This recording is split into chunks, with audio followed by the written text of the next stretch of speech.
Alright.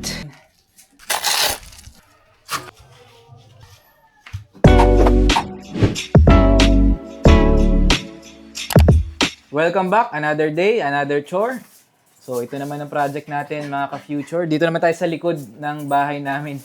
So, ngayon, ay ganito yung itsura nito. So, graba pa rin yan. Hindi siya nakasama sa pag-sisemento nitong lanay area. Yan. Sa misis at ang mga doggies. Yung problema namin, laging kinakalkal ng aso yung mga graba. So, kaya may mga harang-harang yan para hindi sila makalagpas. So, ayusin na natin. Noong una, sesementohin sana, kaso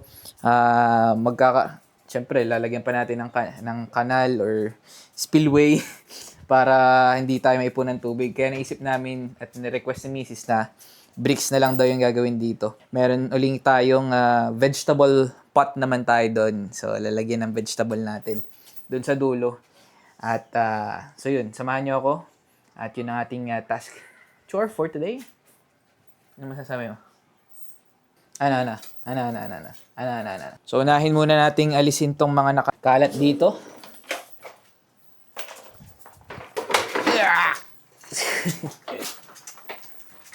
Tabi!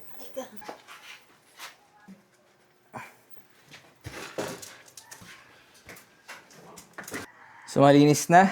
Ang next natin kailangan i-level natin to. Linisin muna natin. Bawasan natin ng mga damo.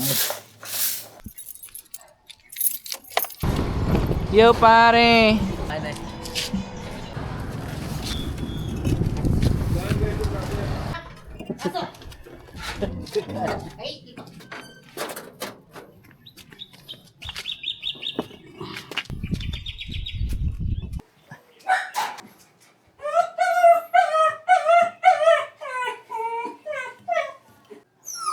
So, tinatansya lang natin muna kung anong itsura niya. So, kung gaano kataas ang mangyayari.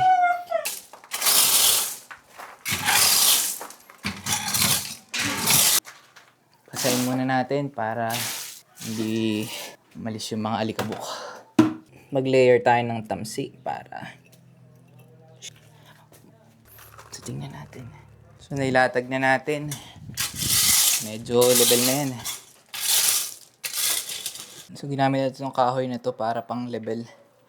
Para maging guide din natin. Kukuha na tayo ng mga buhangin. Kukuha tayo ng mga pino.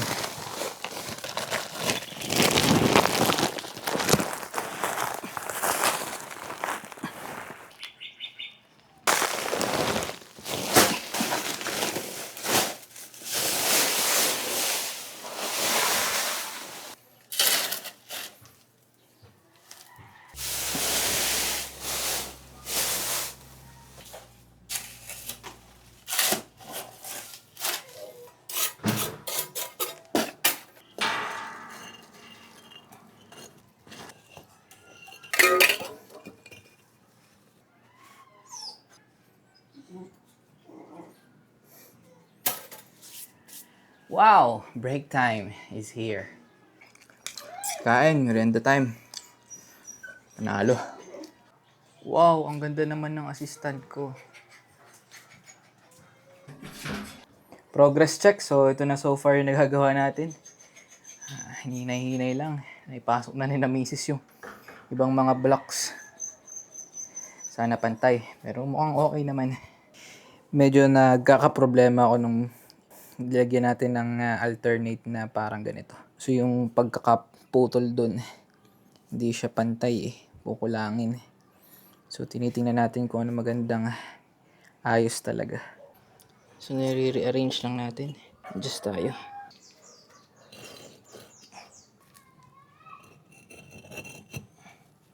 Okay. So, ganyan na. So, ito kailangan natin i-adjust din yung second layer. Basahin lang natin. So, ito na yung nagagawa natin. Anong oras na? Padilim na. So, bukas na uli natin pagpapatuloy ito. Ligpitin lang natin yung mga gamit natin. Okay, bye. We're back mga ka-futures at day 2 tayo ng ating pag-ayos dito ng pag-bricks ng likuran natin. So, tara samahan nyo ako.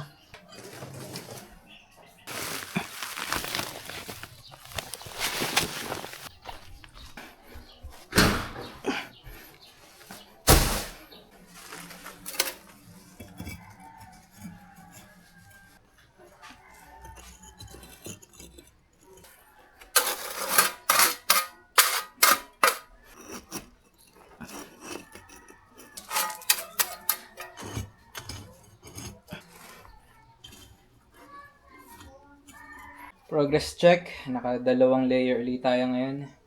So ito na lang natitira. Baka isa na lang to. The rest ay flat box na. So, nag-lunch lang tayo at nagpahinga. So, kunti na lang. Siguro isang ganito na lang to. Isang partner na lang to natitira. Kaya, tara G.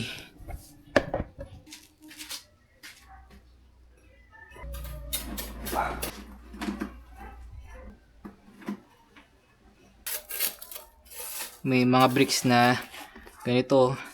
Napupulbos. Pangit. Para tong di naman to bricks para tong yung rice cracker, yung parang merienda. Makita nyo yung sana hindi masarap ang ulam ngayon ng gumawa nito. So ito yung last na partner na. Alright. So, itong kabila ay sisementohin na natin yung side na yun. Alright. Isin lang natin yung ibang mga part. So, ito na ang kinalabasan ng ating 90, parang 105 pieces. Sumitli tayo na dito. Hakutin naman natin itong ating mga hollow blocks pang plant box.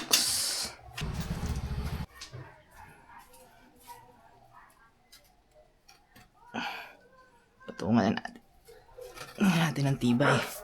Ito.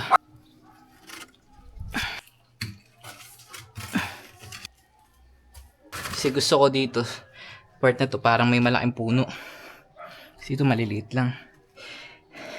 Puno ng rambutan or lansones. Na-imagine ko kasi, halimbawa pag may anak na kami, pag bumunga dito, hindi madali. Pwedeng mamuti-muti dyan.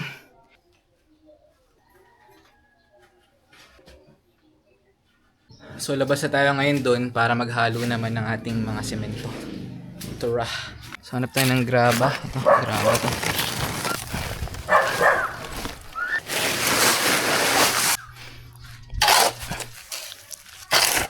Ito, na lang. Okay din.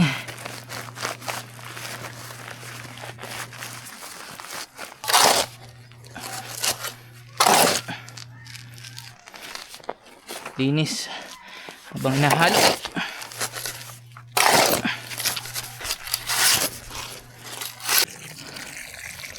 Shout out kay Kuya Vlad. Paborito daw niya to ring therapy. Ay putik. Sorry Kuya Vlad. Nasira ako agad. Ayusin natin.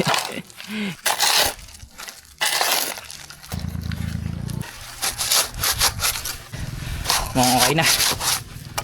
Ito na to.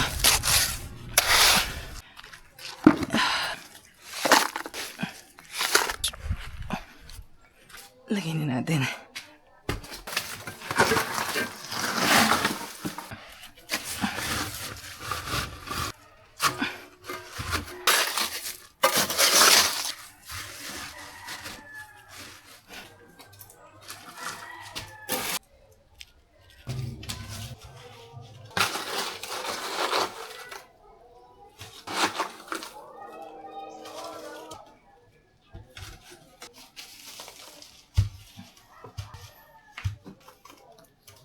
Hinapon na naman tayo at padilim na.